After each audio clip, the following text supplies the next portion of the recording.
दोस्तों, जय भीम, जय संविधान, जय लोकतंत्र, जय भारत। मैं आपकी दोस्त संध्या मैम। आज मैं बात करूंगी constitutions article 226 A and 227।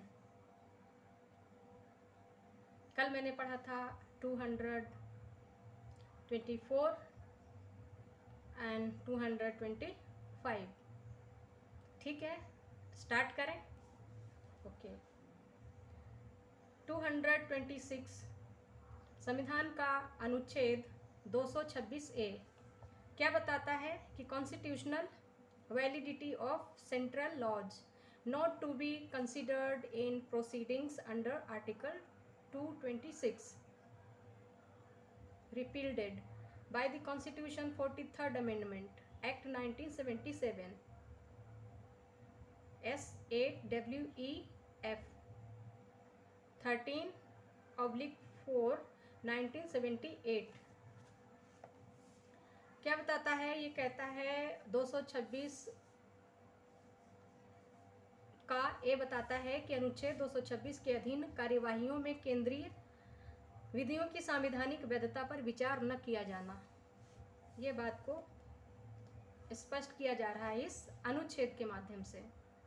226 article says constitutional validity of central laws not to be considered in proceedings under Article 226 repealed by the Constitution 43rd Amendment Act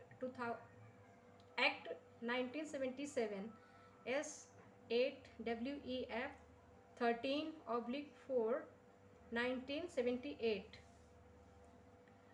227 article says power of superintendence over all courts by the high court। क्या कहा जा रहा है? 227 constitutions article says power of superintendence over all courts by the high court। Number 1, every high court shall have superintendence over all courts and tribunals throughout the territories in relation to which it exercises jurisdiction। क्या कहा जा रहा है? 227 article says power of superintendence over all courts by the high court। Number 1, every high court shall have superintendence over all courts and tribunal throughout the territories in relation to which it the exercises jurisdiction। Number 2, without prejudice to the generality of the foregoing। Number 2, without generality, number 2, without prejudice to the generality of the foregoing provision, the High Court may, number A, call for returns from such courts। Number A, call for returns from such courts। Number B, make and issue general rules and prescribe forms for regulating the practice and the proceedings of such courts। Number B, make and issue general rules and prescribe forms for regulating the practice and the proceedings of such courts। And C, prescribe forms is which books, entries and accounts shall be kept by the officers of any such courts। Number C, prescribe forms in which books, entries and accounts shall be kept by the officers of any such courts। Number 3rd, the High Court। Number 3rd बताता है the High Court may also settle tables of fees to be allowed by the sheriff and all clerks and the officers of such courts and to attorneys, advocates, and pleaders practicing therein. Number third, the High Court may also settle tables of fees to be allowed to the sheriff and all clerks and the officers of such courts, and to attorneys, advocates, and the pleaders practicing therein, provided that any rules made, forms prescribed, or tables settled under clause 2nd or clause 3rd shall not be inconsistent with the provisions of any law for the time being in force, and shall require the previous approval of the governor. Number 4, nothing in this article shall be deemed to confer on a high court powers of the superintendence over any court or tribunal constituted by or under any law relating to the armed forces. Number 4, nothing in this article shall be deemed to confer on a high court powers of the superintendence over any court to tribunal constituted by on under any law relating to the armed forces. अब मैं पढ़ लेती हूँ हिंदी में। अनुच्छेद 226 का, भारत के संविधान का अनुच्छेद 226 का बताता है कि अनुच्छेद 226 के अधीन कार्यवाहियों में केंद्रीय विधियों की संवैधानिक वैधता पर विचार न किया जाना। संविधान 43वां संशोधन अधिनियम 1977 की धारा 8 द्वारा 13/4/1978 से निश्चित। अनुच्छेद 227 सभी न्यायालयों के अधीक्षण की उच्च न्यायालय की शक्ति।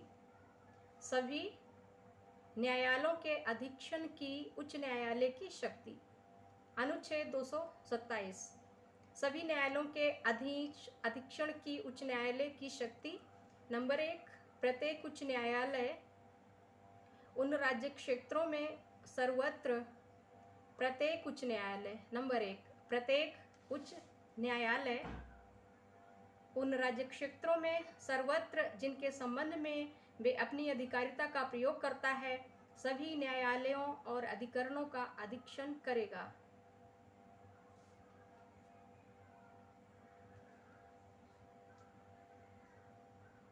नंबर 2, पूर्वगामी उपबंधों की व्यापकता पर प्रतिकूल प्रभाव डाले बिना उच्च न्यायालय नंबर का ऐसे न्यायालयों से विवरणी मांग सकेगा।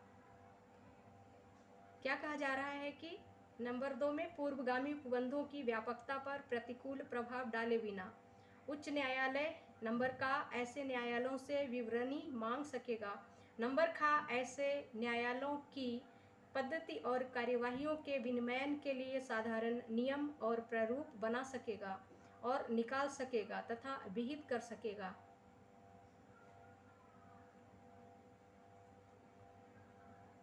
नंबर का किन्हीं ऐसे न्यायालयों के अधिकारियों द्वारा रखी जाने वाली पुस्तकों, प्रविष्टियों और लेखाओं के प्रारूप विहित कर सकेगा।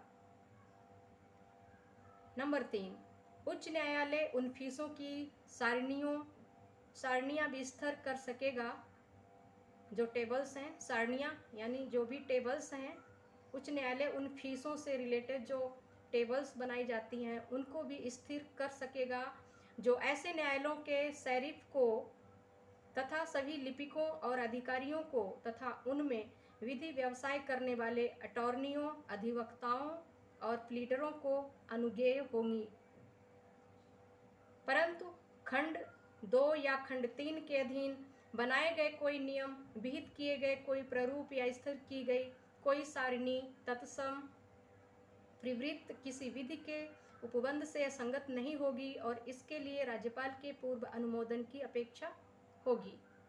यानी इसके लिए क्या होगा, उनके अनुमोदन के लिए राज्यपाल की अपेक्षा होगी।